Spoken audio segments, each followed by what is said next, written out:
Bonjour et bienvenue sur Méditant sur, la plateforme où on étudie la parole de Dieu, où on médite la Bible et où on se construit spirituellement. Je m'appelle Eric Looms et je vous accompagne au travers de cette plateforme dans la méditation de la Bible. Alors d'habitude, le rendez-vous est pour chaque lundi à 19 h, mais à cause de plusieurs contraintes, je vous donne désormais rendez-vous chaque mardi à partir de 15 h pour une vidéo de méditation. Aujourd'hui, nous allons méditer sur un sujet très particulier. Nous allons parler du multivers. Oui, vous avez bien entendu, le multivers. Nous allons découvrir au travers de cette méditation que la Bible nous parle bel et bien du multivers. Le terme multivers est utilisé par de nombreux scientifiques pour décrire l'idée selon laquelle, au-delà de l'univers observable, c'est-à-dire l'univers visible, d'autres univers pourraient également exister. Pour les scientifiques, c'est une idée,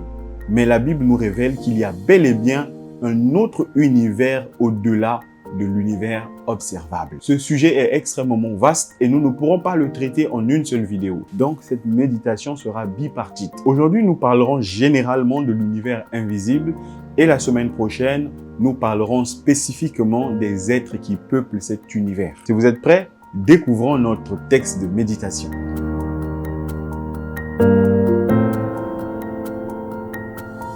Colossiens 1, versets 15 à 16. Nous allons le lire dans la version français courant. Il est écrit: « Le Christ est l'image du Dieu invisible. Il est le Fils premier-né, supérieur à tout ce qui a été créé. Car c'est par lui que Dieu a tout créé dans les cieux et sur la terre. Ce qui est visible et ce qui est invisible. Puissance spirituelle, domination, autorité et pouvoir. Dieu a tout créé par lui et pour lui. Le Christ est l'image visible du Dieu invisible. Le début nous met déjà sur une piste. Il y a un Dieu invisible qu'on ne peut pas voir et il y a le Christ qui est l'image visible de ce Dieu invisible. Pour mieux vous faire comprendre, c'est comme si une personne venait vous rendre visite dans votre famille alors que vous êtes absent, vous êtes en voyage. La personne demande à vous voir, mais vous n'êtes pas là. Il ne peut pas vous voir parce que vous n'êtes pas à cet endroit. Mais par contre, votre famille peut lui montrer une photo de vous pour qu'il puisse vous voir. La photo, c'est une image visible de vous qui n'êtes pas visible à cet endroit. Donc, on peut dire que la photo sert à vous rendre visible là où vous n'êtes pas visible. Votre image sert à vous rendre visible à un endroit où vous n'êtes pas visible. Notre verset nous dit, dans notre cas, que Jésus est la photo du Dieu qui n'est pas visible dans le monde dans lequel nous nous trouvons. Ce Dieu existe bel et bien, mais il n'est pas visible dans le monde où nous sommes. Voilà pourquoi il a envoyé une image visible de lui dans le monde afin que nous puissions voir à quoi il ressemble. Et Jésus, qui a été envoyé pour être cette image visible de Dieu, n'a pas été envoyé que pour que nous puissions voir à quoi Dieu ressemble, mais aussi pour que nous aussi, nous ayons la capacité de lui ressembler, d'être également une image visible de Dieu. Le but est donc que nous aussi, nous puissions refléter l'image de Dieu, afin que le monde puisse voir au travers de nous à quoi ressemble Dieu. Voilà donc le plan de Dieu, que le monde puisse voir au travers de toi à quoi ressemble Dieu. C'est la raison pour laquelle Dieu a créé l'homme. Il a dit: « Faisons l'homme à notre image, selon notre ressemblance. » Revenons à notre verset.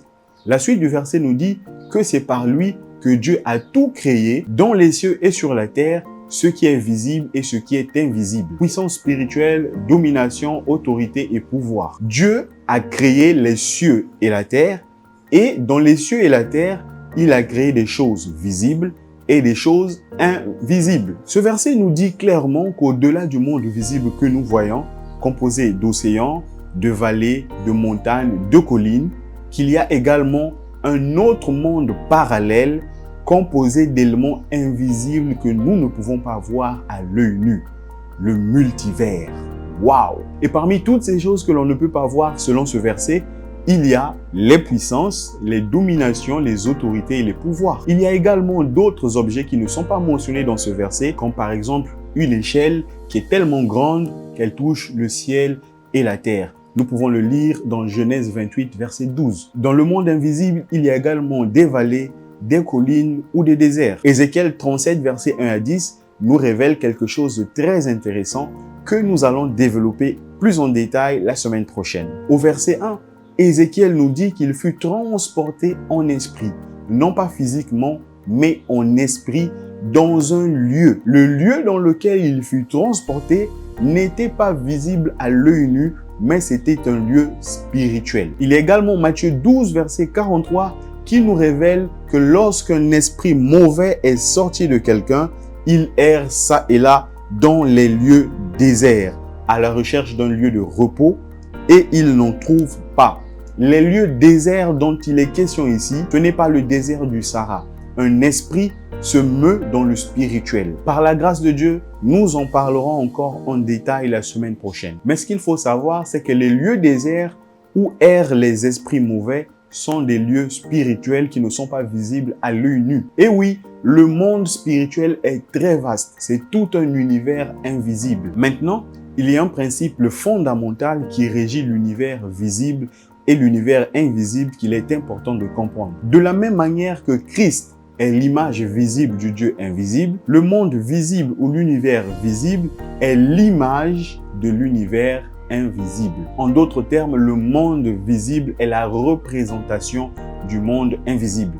Le monde invisible est donc l'original. J'ai une question pour vous à ce niveau. Si on prend une photo de vous et grâce à un logiciel de montage, on efface votre œil de cette photo, est-ce que dans la vraie vie, vous allez enlever votre œil pour ressembler à cette image truquée?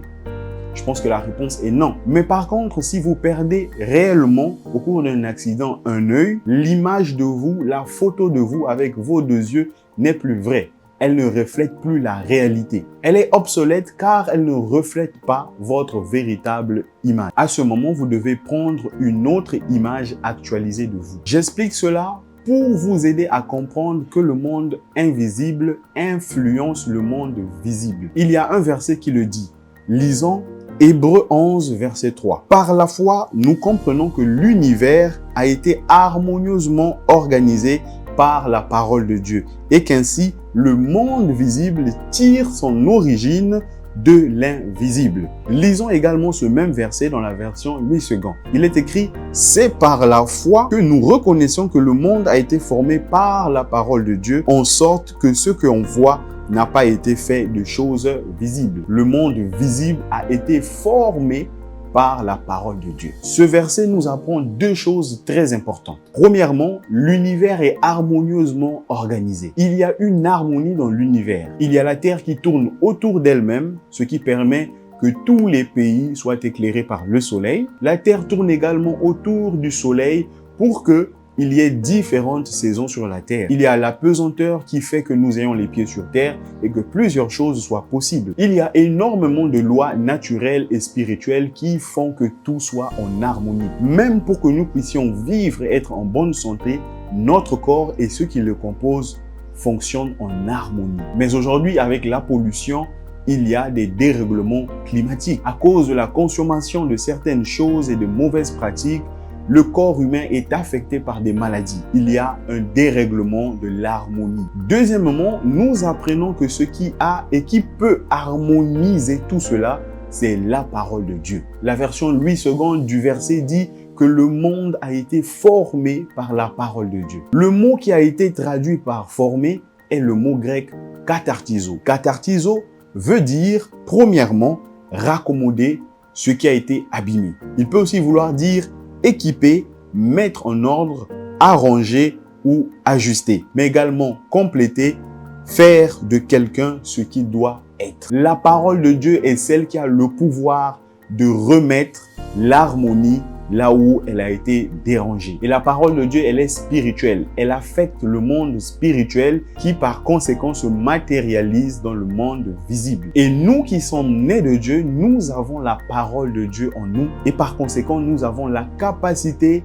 d'harmoniser les choses sur la terre et dans la vie des autres. Je pense que nous allons nous arrêter là pour aujourd'hui. J'ai été personnellement émerveillé de comprendre ces choses et je bénis le Seigneur pour toutes ces révélations qui vont nous permettre de comprendre mieux ces choses et d'aller plus loin. Si tu suis cette vidéo et que tu n'es pas encore né de Dieu, tu peux le faire là et maintenant. Il te suffit de le désirer de tout ton cœur, de te repentir et d'accepter le Seigneur Jésus comme ton Seigneur et ton Sauveur. Si tel est le cas, fais avec moi cette prière.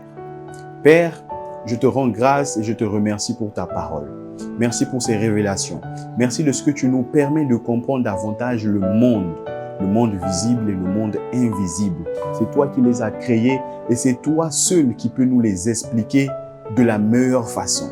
Nous sommes reconnaissants pour ces révélations. Aujourd'hui, Seigneur, j'ai le désir de devenir un être né de nouveau dans le monde spirituel. J'ai le désir de comprendre davantage ces choses. Je crois que c'est toi qui m'as créé et que c'est toi qui as créé le monde.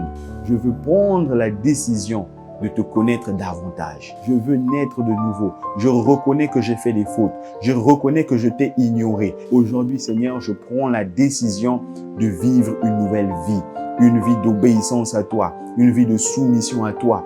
Une vie où tu vas me montrer, Seigneur, ce que tu attends de moi. Je viens à toi, je t'apporte mon cœur. Je me réponds de mes fautes. Je me réponds de mon péché. Et je veux accepter, je veux recevoir le Seigneur Jésus dans mon cœur comme mon Seigneur et comme mon Sauveur. Je veux qu'il conduise ma vie et que je veux qu'il me conduise étape après étape à le ressembler, à te ressembler toi, pour que le monde aussi puisse voir au travers de moi comment toi tu es, Seigneur. C'est au nom de Jésus que j'ai prié avec action de grâce. Je réponds Amen. Amen, amen. Nous rendons grâce à Dieu pour cette nouvelle méditation et nous bénissons le Seigneur pour toi qui as fait cette prière. Si tu viens de faire cette prière, je te recommande fortement de rechercher une église qui est soumise à Christ afin de te faire accompagner. Tu es né de nouveau et tu as besoin que des personnes puissent t'accompagner à grandir dans la foi. Si par contre tu ne sais pas vers qui te tourner, je te prie d'envoyer le mot Jésus sur le numéro qui s'affiche à l'écran. N'oubliez pas que nous nous retrouvons désormais chaque mardi à 15 h sur Méditensure, présent sur YouTube et sur Facebook pour une méditation. En attendant, je vous souhaite une excellente semaine et rendez-vous la semaine prochaine. Que Dieu vous bénisse.